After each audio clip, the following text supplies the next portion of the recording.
Have you heard of Pink Salt Riot products? Jewelry, greeting cards, lifestyle goods, gifts anyone who loves Jesus would love. All of it exists to remind women of what God says about them, that they are beloved and that they are worthy exactly as they are. Everything they make points us back to that truth. You can follow them at Pink Salt Riot on TikTok and on Instagram. I know that it's important to me to shed a veneer of performance and to show up authentically as possible and to live into the mission that God has for me, and Pink Salt Riot certainly helps me do that. You'll love it. Hello, I'm Allison Sullivan, and this is Sinner Saint Sister, a podcast that dives into whatever we might be feeling that day. I love introducing you to people that you might not know, but should. And I love connecting you with people you may already know and love, and then letting them share how they have lived life deeply. If you hear something over the next hour or so that you think a friend would enjoy, please consider sharing this episode. And if you haven't already, please consider writing a review. All of those things help us grow the podcast, which is really helpful. I hope you hear something that lets you know you are loved and helps you love one another. Welcome to Sinner Saint Sister.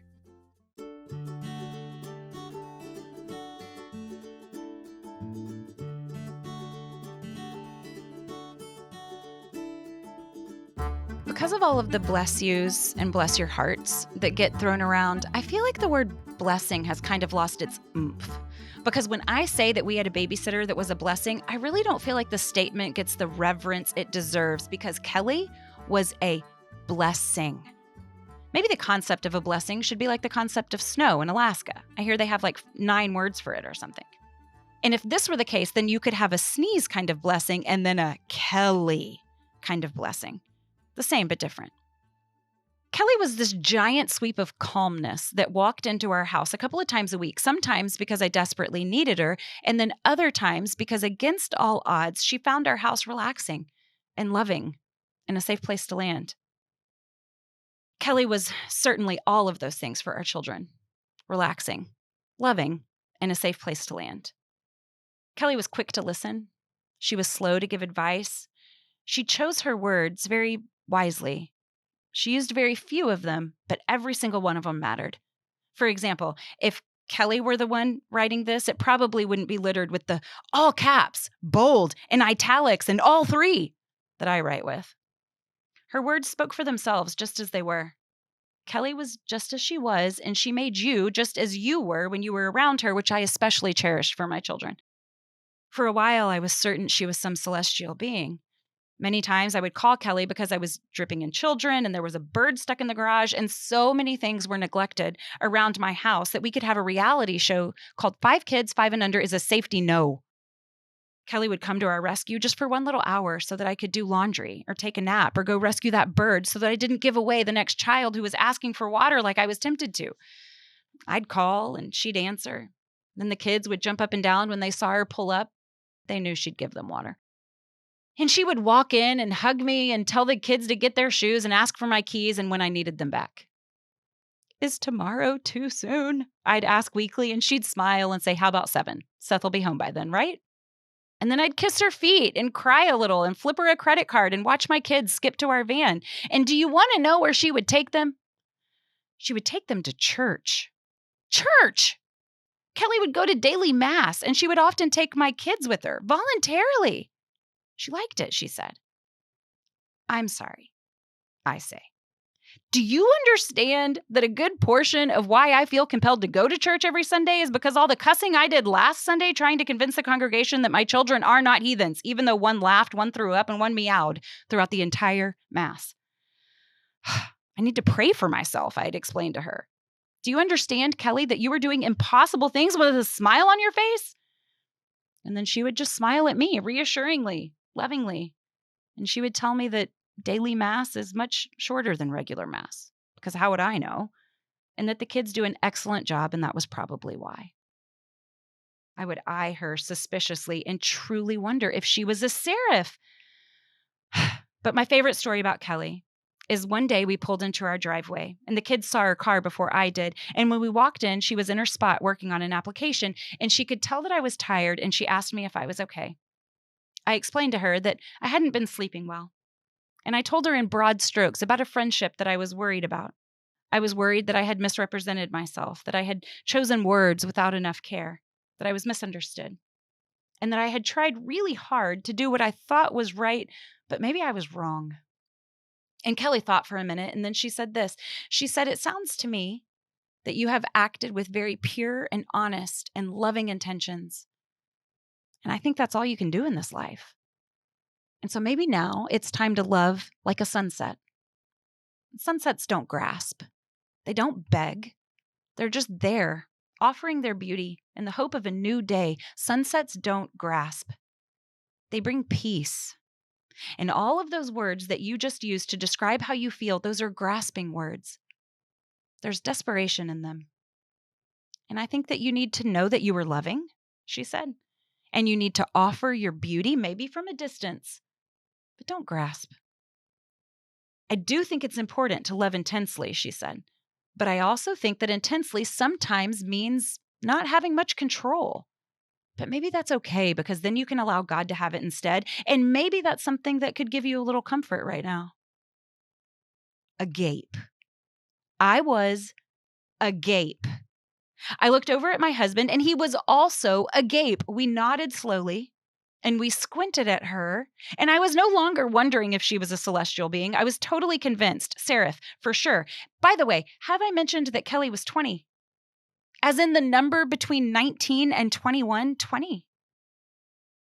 Looking back on that time in my life, I can see now why Kelly is so special. It wasn't that she was just a good listener to those around her. She was.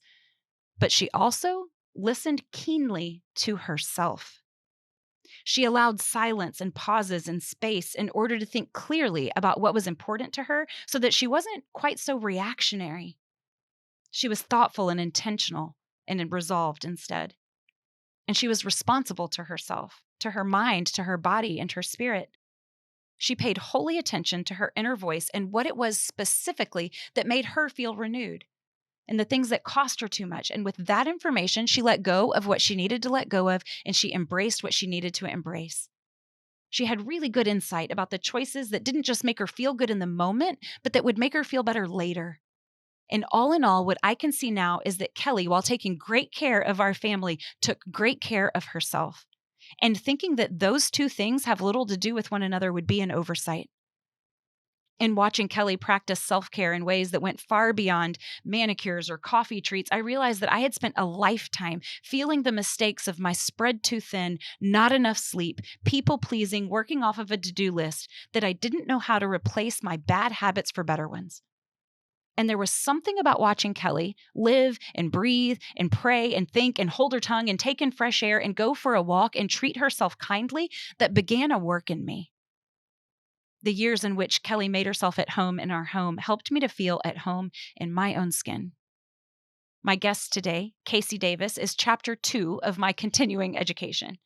I found Casey on TikTok and was captivated by her ability to care for herself and to help her followers care for themselves by helping us all get underneath our problems, even, or especially if it's a problem that seems small or mundane, like laundry and dishes. She helps us slow down to ask ourselves the hard questions of, what am I feeling right now? And why am I feeling like this? And then pointing us to manageable ways to be kinder to ourselves. She specializes in self-care, but not the kind you might think. You'll see. Casey's kind of self-care, it has less to do with indulgences and more to do with good boundaries and prioritizing your emotional needs. One day, I found myself watching one of her videos with a clenched jaw and wearing my shoulders as earrings, and by the time it was over, I was taking deeper breaths and feeling slightly more at ease because I was realizing that I didn't need to live a life that treated me like a machine. And that my distress wasn't from my circumstances, but instead the messages that I was telling myself about my circumstances. I started following Casey because she showed me her messy kitchen and made me feel a little bit better about mine. But I asked her on the show because it ended up being revolutionary and had hardly anything to do with my kitchen. This is Casey Davis of Domestic Blisters on TikTok, creator of StruggleCare.com, and author of How to Keep House While You're Drowning. I can't wait for you to meet her. Okay, friends, is everyone already following at Junk Gypsy and at The Wander Inn on Instagram? If not, scoot on over. I'll wait. I have spent the last decade admiring the talent of Junk Gypsy. Clothes, boots, jewelry, antiques. They're a little hard to pin down, a little airless, a little mapless, throwbacks, visionaries, but definitely creative misfits. And I thought that I loved everything there was to love about Junk Gypsy, but then I went and stayed at their farmhouse, and now I am completely speechless. Almost. I wasn't completely sure when I was there I was in heaven, but then they gently tapped on the door in the morning and they brought me warm biscuits. Go, you guys. It would be so perfect for a girls' weekend. Go visit their store in Round Top. Go find their website at gypsyville.com. Follow them on Instagram at Junk Gypsy and at The Wander Inn. You won't be disappointed. Hello, Casey. I'm so excited to have you on the show. I don't know if you would remember this, but so we're on TikTok together. And we probably got on at about the same time. And I don't know that you would remember this, but we had a kid prank, and it showed my refrigerator. And so as the kids were opening my refrigerator, someone commented on this video that I don't know if it went viral, but it had a lot of views. And so someone commented on the state of my refrigerator that it was disgusting. And so by disgusting, their definition of disgusting was that there were a bunch of fingerprints on the handle of my refrigerator. Oh my God. So I know, right? That we use this refrigerator that we open several times a day. There are 7 people who live in my home. Wait, it's coming back to me. I remember this exact TikTok. You do. Okay. So they comment on my refrigerator that it's disgusting. Now, for me personally, because a lot of my TikToks involve my kids, I don't do a lot of response videos because I might be, putting a child in their place as I make them. So I'm a little careful about that. But I did in this instance because to me, it felt like an opportunity to just talk about the things that I think are important. Yeah. And the fingerprints on the handle of my refrigerator is not that. Okay. So I make this video and I say, you know what? Here's the thing. I suppose I could wipe it 40 times a day and that might please you, but it doesn't please me. And so I've just made peace with a couple of dishes in the sink because it means that we've eaten. I've made peace with markers on the floor because it means that we've created. And as I put this video out that obviously resonated with a ton of women, your people were tagging you because this message is so central to this very important work that you do. So what I would love to start with is just you introducing yourself in your way to my listeners and how it is that you got to be on TikTok and how it is that this work became so important to you. Absolutely. So I'm Casey Davis. Professionally, I have been a licensed professional therapist for some time now, and I decided to be a stay-at-home mom when I had my first child. And then I had my second kid about a year ago, like 3 weeks before the pandemic shut down, and was just drowning in overwhelm and postpartum depression and anxiety and trying to keep up with the house. And my sister was begging me to get on TikTok. She's like, it's so funny. It'll be a great way to pass the day. And I finally capitulated. And long story short, after posting some videos where I talked about cleaning, people started to talk about how much shame they felt around their house being messy. And I just kind of fell into this niche where I almost sort of like turned my therapist hat, my therapist on, and went, let's talk about this. Let's talk about why we all feel so much shame around our house looking like it's lived in. Like people live here. And it just started this year-long journey of really exploring this one space, this idea that care tasks like cleaning and cooking, laundry, dishes, that they're morally neutral, that we're not a failure or a success depending on how many dirty dishes are in the sink, that we're not good or bad. It has nothing to do with being a valid adult or a good mother or spouse. And this message started to really resonate with people.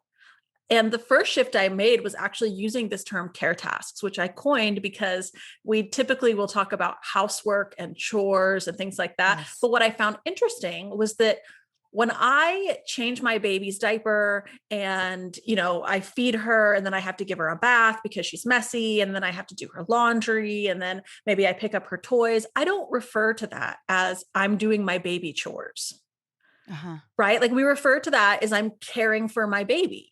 Right. And if you were taking care of an elderly relative, you would do much the same. If you had to change their bed sheets or help them drink, if you were doing their laundry for them, like you wouldn't say, hey, I got to go do my grandma chores. Right. You would say, I care for my grandmother, or I care for my mother. And so I started noticing that even just in the language that we use, we don't center these same tasks. When we do these same tasks for ourselves, we don't center them as I'm caring for myself internally. Yes. We center them externally as I'm doing what I'm supposed to do. I'm doing what I'm obligated to do. I am doing housework. I'm doing chores. And you and I both know this because of how many people will comment on what our home looks like in the background, is that there's almost this fear that drives us. We don't want to be shamed. We don't want to feel like we're not good enough. Even if no one's looking in our home, we have that internal dialogue. Right. And so I've just been talking about that for a year, this idea that care tasks are morally neutral, that you deserve kindness regardless of your level of functioning. Even if you are in a hoarding house, even if you are so depressed that you have bugs, that still doesn't mean that you're experiencing a moral failure. Okay, so what I love most about how you approach this is that you take it from the ground up, and you are so good at getting underneath the reasons that we are demotivated. So really starting with shame. So for example, there are these things and we do them every day. We do them all the time. We do them on repeat, and they seem mundane. They seem simple. I mean, how hard is feeding yourself? How hard is doing a load of laundry? You could train a monkey to do it, right? And so because they are repetitive and daily and mundane, we can so easily be overwhelmed by them. And then that overwhelm becomes this barrier to function, as you say. There are lots of barriers to function. But feeling overwhelmed and demotivated is such a big one. But even then, underneath that is this shame that you've talked about. I'm curious how we've gotten so messed up around caring for ourselves, and getting the rest that we need. And I think so much of it starts early and starts young. In your book, you talk about how when we're young, there's this finiteness to chores. It's like, do these 5 things, right? So do these 5 things and then you can go play. Do these 5 things and then you can watch your show. And as grown-ups, the game has changed because there's nothing finite about these care tasks. They're ongoing forever and always. We grow up with this idea that not only around care tasks, but also with school. Everything is finite. It's this binary state of done or not done, right? Your homework is done or it's not done. And it's very easy to see if it's done. You've gone to the end back. You've read the chapter you were supposed to. You've gotten to the end of the worksheet. Your chore, clean up your room, put your dish in your sink, put your laundry, right? Everything is sort of very clearly structured when it's done and when it's not done. And we do have this sense, and we're told by our parents often that, you have to do these things, these obligations, these responsibilities, then you can go and play, rest, recreate. And I know why we do this. I'm not necessarily saying, oh, how horrible of us, because it is our responsibility to teach our children responsibility. But what I have found happens is that when we move into adulthood, both with many people with work, but especially with care tasks are actually cyclical in nature. They're not binary, done or not done. Right. And so they're never ending. There's always something else you could be cleaning. There's also always something else you could be putting back in its place. There's always something else you could be washing or preparing. And when we stay in that mindset of I'm not allowed to, or it's lazy to, or irresponsible to rest or recreate or do any of this before these responsibilities. And we have this really sort of duality of here are the things that I'm supposed to do and here are the things I want to do. And the things I want to do are extra. They're indulgences. I can't prioritize those things before these things are done. And the problem is you get into your own space where you're responsible for your own self and maybe even a family. This list of things that are supposed to be done never ends and is pretty ambiguous. Like I talk sometimes about how I was very big struggle to keep my kitchen clean because my thought was keep the kitchen clean. I have to go clean the kitchen. Going to clean your kitchen is this very ambiguous idea because does that mean clear the counter? Does that mean like clean it for an hour? There's always something in my kitchen that could be cleaned. Does that mean I need to scrub the stove? Like when do I get to stop? Mm-hmm. Mm-hmm. And I think that's difficult for us as adults because we don't have that structure of here's playtime, here's work time. Right. So in your work and getting underneath the problem, we have shame on one hand because these things should be easy, right? Except they're not, and I'm overwhelmed by them. Everyone has to do them. My struggle isn't unique. I feel like a lot of times we need this individual permission to be like, oh no, that really sucks. You're allowed to grieve. Or, oh no, that really sucks. You're allowed to struggle. We're not allowed to struggle because everybody has to do this, right? So there's shame around being bad at it, maybe. And then there's these habits that you just discussed about being young. We've approached it this way forever. And so now not only do we never get to rest because it's ongoing forever and always, and we've been trained that, rest is an indulgence, like you said, and then we have this shame around it. And so now we're never going to get the help we need around this because shame's isolating. We're not going to talk about it. And if it's going to have to be perfect in order for me to do the things I want to do for myself, we're never going to get anything done. And so we fall into these terrible cycles. You used these words together in a sentence, and maybe this is just me, but I had never heard these two words together before, but it was static perfection. Yeah. Okay. So the idea of this has to be perfect and it has to stay perfect. What's the point? I know that that's not going to happen because I live with these 5 little people. So there's no point. So I'm just going to sit here in my mess and keep feeling bad about myself. Can we talk about a different way to look at static perfection? Because you give people so much permission to just start where they are. Yeah, I think it goes hand in hand with this idea that care tasks are cyclical. Like one of the most demotivating thoughts I think a lot of us have is, what's the point of picking this up? It's just going to look like this tomorrow. Mm-hmm. Right. Or in 10 minutes. Yeah. In 10 minutes. And that comes from that place of, I'm supposed to get it clean, quote unquote, clean, looking like a magazine cover.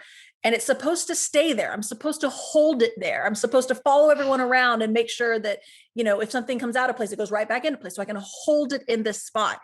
And I think a helpful shift that I realized one day in looking at my space, I've got 2 little kids, basically 2 toddlers, and I'm looking at this space. And when we move away from the idea that I'm morally obligated to keep this magazine cover living room to the idea that a care task exists to create a space that serves me and my family, that it's simply functional, picking up my living room and my playroom, it's functional, it's not moral. And the function is to keep it healthy, to keep it safe, to keep it so that, I don't exist to serve this space. This space exists to serve me. So the functions that I need from this room are my kids need room to play. Nobody needs to be tripping over things. I need a safe place to prepare food.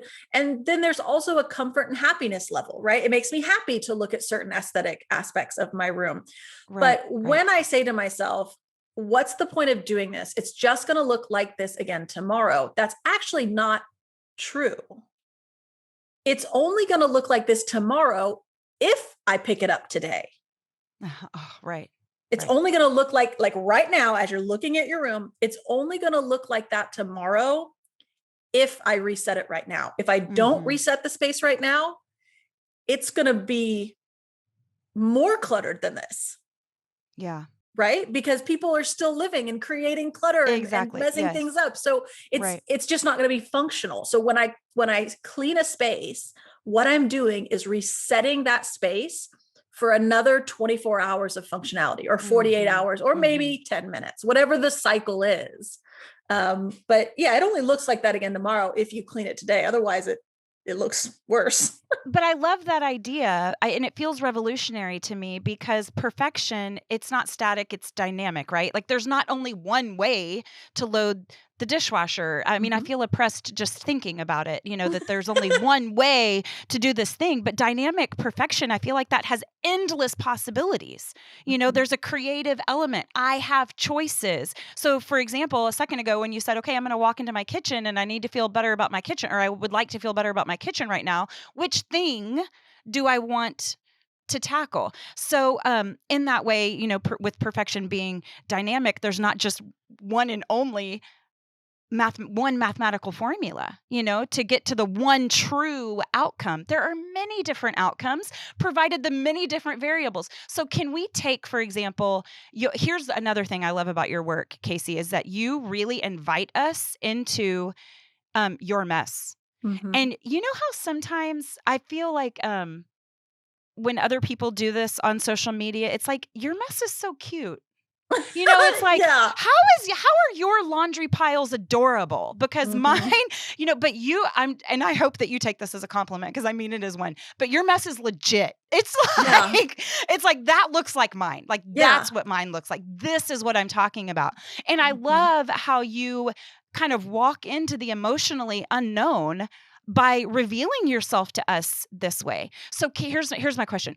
Can you walk us into your kitchen that's busting at the seams and in all of, these really lived in ways? And can you give us a moment's peace for you that does not include working on it for 2 hours? Absolutely. So when I walk into my kitchen and it's just busted, let me just tell you what it looks like when it's busted. One, there is the remnants of whatever meal was eaten last, right? Yeah. Both the prep of it, like the tops of the strawberries are probably still sitting on the cutting board on the counter. Perfect My kids example, have yes. abandoned their plates on the table, whatever project I was working on that day. We've got a big kitchen island, so it's like the catch-all. And probably some notes that I was taking, and maybe I was going to print something out. So the printer's sitting up there, and there are dirty dishes in the sink, sort of scattered all around. My kids have somehow opened up a cabinet and pulled all of the Tupperware out. You get the picture. There's definitely dirty pots on the stove. And when I think about, I have to clean my kitchen, like I said, it's ambiguous. I don't know where to start. And what I have found is that when I looked at my kitchen and thought to myself, how do I make this functional for me? How do I set this up so that morning me has success in that first few hours of the day? What I really was able to do was boil it down to like a list of 5 or 6 things. And I do this list every night in the same order. And I refer to it as my closing duties. Yeah. We put our kids to bed around 7. And then right after that, I start my closing duties, and it takes me to about 25 minutes. And then I clock out. I think that as a mom, because care tasks are always cyclical, there's always something in the home to do. It's difficult to have a time where you say, I'm off duty. Like I get to just exist now. And so I go in, I unload my dishwasher, I reload my dishwasher. I will declutter my counter with what I call the 5 things tidying method. So I'll look at my counter and I'll throw away all the trash. I will move all the dishes to the sink. Hopefully I did that before the dishes, but I don't usually. For some reason, I still do it in this order. I will get the laundry. So there's typically like dish towels and like PJs from the morning because we changed in the kitchen, and I'll put those in my kitchen laundry basket. And then I'll put away all the things that have a place. And then I'll sort of deal with the pile of things that don't really have a home. And sometimes I'll take some time to put them away. Sometimes I just put them in a tray. I have a little stack of plastic trays on my counter so that things can just sort of collect there and it's clear. And so now I have a clear countertop. Then I will move on to the lunches. So my kids have lunch boxes that have little ice packs sewn into them. So you put the whole thing in the freezer. So I put the lunch boxes in the freezer. I take out my trash or I sweep my kitchen and I take out my trash and I take my medication. And I have found that that little list of things is Mhm. all I need to get my kitchen back to functioning. Yeah. And there are still days where I feel like that's even sort of insurmountable, whether if I'm sick, if I'm having a stress out day. And on those days, I default to what I call my survival day closing duties, which is Mm. I find my kids' milk cups, I Mhm. stick them into my clean dishwasher, I run it Mhm. again, and I take my Mhm. medication. Yeah. The revolutionary things that I feel that you do, that again, I keep talking about this, but it just starts from the ground up, its foundation, is that it's about kindness.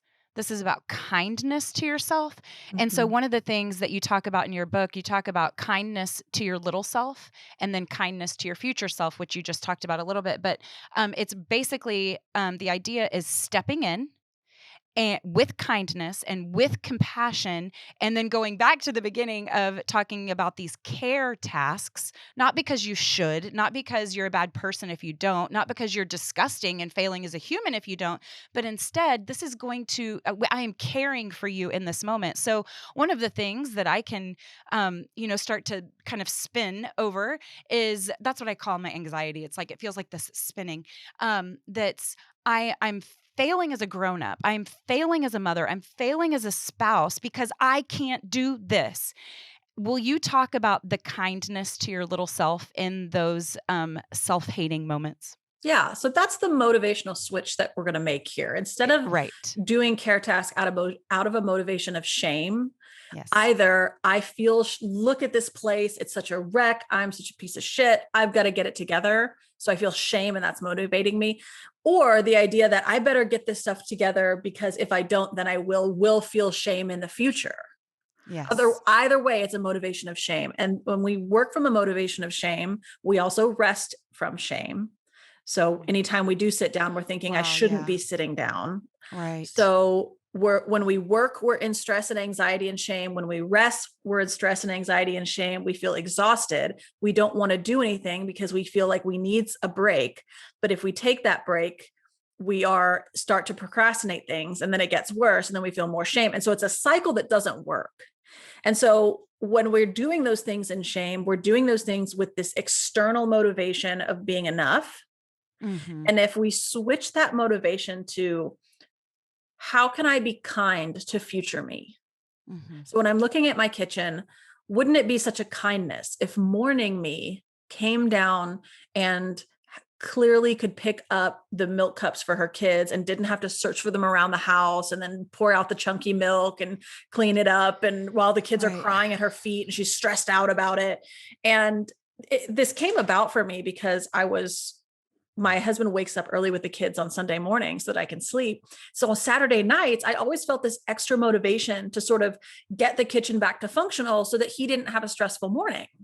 Uh-huh. Right. And he didn't expect that from me. It's just something that Uh-huh. I did because it was Uh-huh. being kind to him. And it Kind. Yeah. hit me like a ton of bricks. Wow. I deserve this kindness too. Yeah. Ugh. I Yeah. I should be I should be as kind to myself as I am being Amen. to Ugh. him.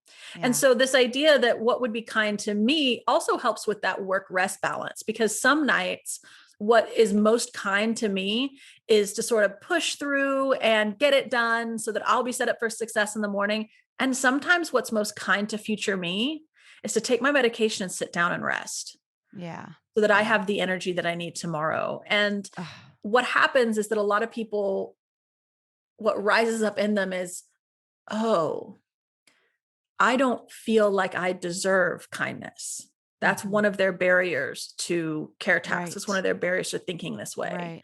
Right. And that's where we start talking about the little self. That, can you Yeah. imagine any point in your life, even as a small child, where you can look back at that little girl, that little boy, that little person and say, yeah, they deserved kindness. They deserved gentleness and protection, Mm-hmm. and identify a point in your life in which that was, and try to reconnect that little person is still there inside of you. And can we sort of reparent that little person in the way they deserved to be parented? And so it's a real emotional way of connecting with, how do I learn to care for myself? And how do I begin to be willing to open the door to this small possibility that I deserve to be cared for regardless of my level of functioning, regardless of how much I feel I'm failing, regardless of how ill my mental or physical health is right now. It's amazing to me that you make washing a plate so deep. And yet it is, it really is.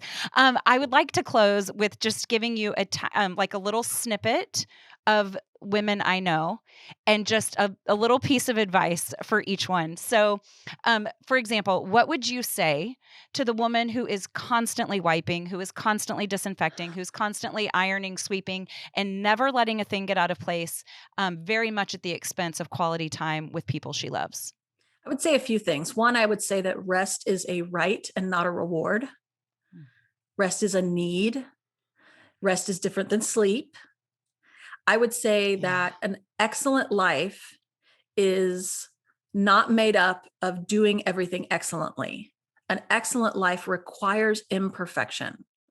An excellent life with your family will require that some things are left undone, that some things are done half-assed, and that it's okay to leave things not quite done so that you can focus on the things that when you look back on your life, those memories will be there. And that's really the first step. Sometimes that's what someone needs to feel free from that compulsive cleaning.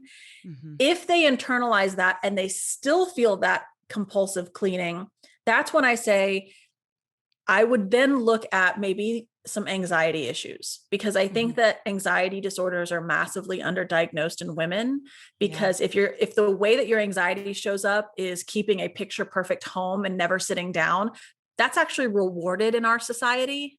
Right. And so we wear it like a badge. Yeah. And I would say you deserve better coping skills for your anxiety than just having to wipe. You deserve peace. And so whether that's some therapy, some medication, if you're not able to stop, even after you've kind of addressed some of those underlying morality beliefs, look into some anxiety issues. Thank you for that. And just getting back to perfection might not be a spotless kitchen. Perfection is the healthiest you, kind of. So getting back to that caretaking. Okay. What would you say to the woman who is looking around at piles of laundry, piles of dishes, piles of dog hair, and absolutely cannot find the energy that it takes to get started? Because what's the point? Yeah. So I would say there's a few things kind of depending on where that's coming from. The first thing is that it's okay. It's always okay to just take care of tomorrow you. Like tomorrow you doesn't need 4 loads of clean laundry. Tomorrow you needs one outfit. Yeah. So can you wash one outfit? Yeah. Tomorrow you doesn't need every dish in your house clean. Tomorrow you needs a dish, a bowl, and a set of silverware. Right? Tomorrow you doesn't need every single place in your home to be spotless, but maybe they need one place to sit down that's clean and won't get dog hair on their work clothes. So it's always okay when you're in that survival mode to just take care of tomorrow you. I would also say that, I would probably encourage that person to read my book, because it's going to break down a lot of easy where to start with some tips and tricks. I would also say that sometimes when we think we're struggling with motivation, what we're actually struggling with is task initiation. So motivation is the want and the desire to do something and the recognition that something is worth doing. And some of us struggle with that. Task initiation is, I want to do this. I need to do this. I understand this will benefit me, but I am so paralyzed. I don't know how to activate myself to start. Right.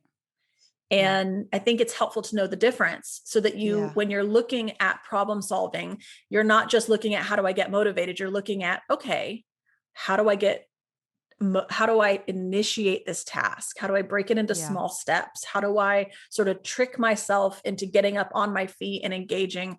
I would also say that one of my favorite tricks is the timer method. What could you get done in 10 minutes? Yeah. Or 5 or 3 even, right? Whatever time frame doesn't make you want to run screaming out of the house. Like, oh, I could do something for 3 minutes. Yes. setting a timer and just doing 3 minutes. And then you can stop if you want to, Yes. or you can keep Yes. going. The permission. Oh, it's so good. Okay. Last one. What would you say to the woman who really tries to put priorities in a healthy order, letting some things go here and there and choosing to play in the backyard instead, but then one day, maybe about once a month, am I talking about me? I don't know, but cracking over the mess that has piled up, likely because people are coming over, and then verbally abusing everyone in the home? Yes. So number one, I would ask that person to pay attention to when their cycles are happening. Mm-hmm. Because for a lot of people, they're going to experience heightened anxiety, heightened irritability around their period, if they're a person that has a period. And so that would kind of be my first thing as a therapist, would just be getting curious about, is this lining up with that period of time? Yeah. Yeah. And sometimes just knowing that for me is helpful. I'm laughing because I'm talking about myself here. Okay. This is me, but I'm laughing because I said once a month without even considering that. Like, hello. And that's what clues me off of, like, let's explore that first. Yeah. Right. And because here's the thing, sometimes just knowing, I know where this is coming from, helps us, because we always have that. At least I do. I'll start PMSing really bad and I'll be like, what's wrong with me? Why am I not as healthy as I thought I was? And then you go to the bathroom and you're like, and then you don't feel want bad. To punch people in the face and then cry about it. This is so I think that can help a lot if that's what's going on. If you find that it is sort of linked up with your cycle and it really, you're just nuts. So this actually personally happened to me, and my gynecologist actually put me on a continuous birth control pill with no placebo pills. So I never had a period. So I was never having that hormone drop that was creating. And so when I was in my postpartum depression, that's the first thing that we did was let's eliminate any extra hormone drops that can exacerbate these symptoms. If it doesn't have anything to do with your cycle, if it's just sort of I'm doing pretty well and then I crack, I would say, first of all, that sounds like most of your month is pretty awesome. And that's okay. It's fine. Okay. Like maybe for the rest of your life, once a month you crack. All right. Like not everything has to be fixed, right? Like that's just being human. And, obviously I don't love to yell at my family, and I try to apologize when it happens. And I give my family permission to tell me, even my 3-year-old will look at me and go, that is not kind and gentle, mommy. And you're not supposed to taught yell. you those words. And, I know that there is a place for getting into how can we eliminate this, situation that's really distressing you. And I don't want to downplay it, because it sounds like it is stressful and it is something you would like to be better. But I always think that has to be second to someone just looking at you and going, it's okay. It's okay. Yeah. Even it makes me feel emotional right now, just looking at you saying that. So thank you. Yeah. It deeply resonates. You coach women with so much kindness and compassion. And like I said, you take emotional risks with your followers, with the world, when you let us into your home and into your life. You talk so frankly about your life experiences with postpartum depression, with your very real life. And, it's not always well received. And you have such strong boundaries when that happens. And you just forge away into this emotional unknown. And it's because you believe in what you're saying and you know that you're helping women. And I believe in what you're saying too. And I'm one of the women that you've helped. And I just love that nothing you say is prescriptive. There's so much permission in the things that you say. And I just so wholeheartedly thank you. And am cheering you on, begging you to keep going because it's just so important and revolutionary. Friends, we just touched on the things that Casey says in her book. Please, do you prefer them to go to Amazon to get a copy of your book? Yeah. So head to Amazon. It's called How to Keep House While Drowning. Casey Davis. Tell everyone how to find you, where to find you. What are the best ways? So my main social, where I post every day, multiple times a day, is TikTok, and I'm at Domestic Blisters. You can find Struggle Care on social media, on Instagram and Facebook, both under Struggle Care. And then strugglecare.com is my website where you're going to find lots of resources. I have like after you read the book, there are additional workbooks and handouts and printouts, some fun merch and stuff on there. And those are sort of the main places that you can find me. Awesome. Run faster, friends. Go do it. You're going to love her the way that I do. And I'm really, really grateful for you. Thank you so much for coming on the show. Thank you. Safe to Save is an app that rewards safe driving. Do you find yourself wanting the peace of mind that comes with knowing where your family is, but not wanting to be that mom that's always asking, "Where are you? Are you there yet? How long will you be there?" With Safe to Save fam, you can have the comfort of knowing that your people are safe. You can see where they are, you can see how safely they're driving, and you can even receive notifications when they have arrived safely at their destination. Equip your family today with tools and knowledge needed to make sure that everyone arrives safely while receiving sweet rewards for not teching and driving. Restaurants like Jersey Mike's, McDonald's, Schlotzsky's, Chick-fil-A, La Madeleine, Smoothie King, all of them offering free food that motivate you and your family to not tech and drive. Start with 500 free points by entering the code Allison when downloading. Download Safe to Save today. Safe, 2, save. Hi, Beefy. Beefinator. What's up? Okay, so we've been friends since the third grade. When we met in the third grade, when we were getting along so swimmingly, did you know that we were going to be friends this long when we met in the third grade? I don't think I knew to hope for that or dream that big. Well, maybe, although we had very specific discussions about splitting a backyard. So that's not entirely true. That's true. That's true. We're going to live in a cul-de-sac and our husbands, we're going to grill together. Yep. Just going to flip some burgers out of like all the fantasy, all the settings that this could take, like this epic friendship. We could be in Hawaii. Our third grade little minds were like, no, let's just flip some burgers in the backyard. So practical, so reasonable.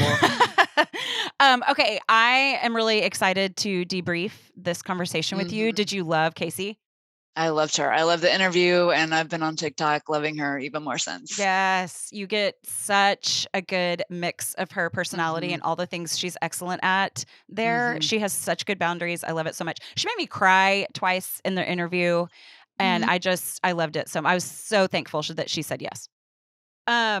Okay, so there are two posts on social media, two kinds of posts on social media that can make me I feel anxiety in my body and I have to physically scroll faster. It's like, get that off in front of my face. Okay. And so one of them is a perfectly curated space. Now, by the way, I follow all of these accounts. Okay. So these are your choices. Yes. I've set myself up for this, but I love Chip and Jojo. I love all the people that do beautiful things in their home. But when I see them, it creates anxiety. The other, whether it's a renovation or just anyways. Okay. The other kind of social media post that can make me do that thing is when someone is crying into a camera, like they are documenting their tears.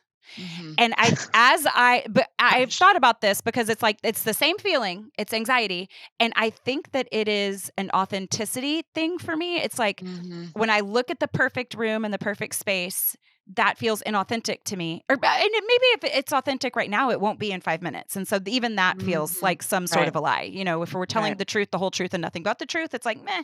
And then the other one, the crying into the camera, that feels inauthentic because it's like you're trying so hard to be authentic that you've become inauthentic because nobody in a moment grabs a camera and is like, wait, let me get this down. Right. Hold on. All right. Well, I mean, I think it might be about authenticity, but I think it also could be about something else too. I feel like those kinds of things also just make you feel bad about yourself, right? Like one makes you feel bad because you think you should have that or be operating that way, but you don't have that and you're not operating that way.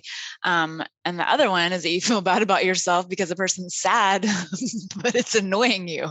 Oh my gosh. This is why I keep you around. That is exactly right. Yeah. And I think the authenticity is still a piece, but I feel bad about myself. Yeah. Okay. You want to know what makes me feel bad about myself? 5 sure. Come again?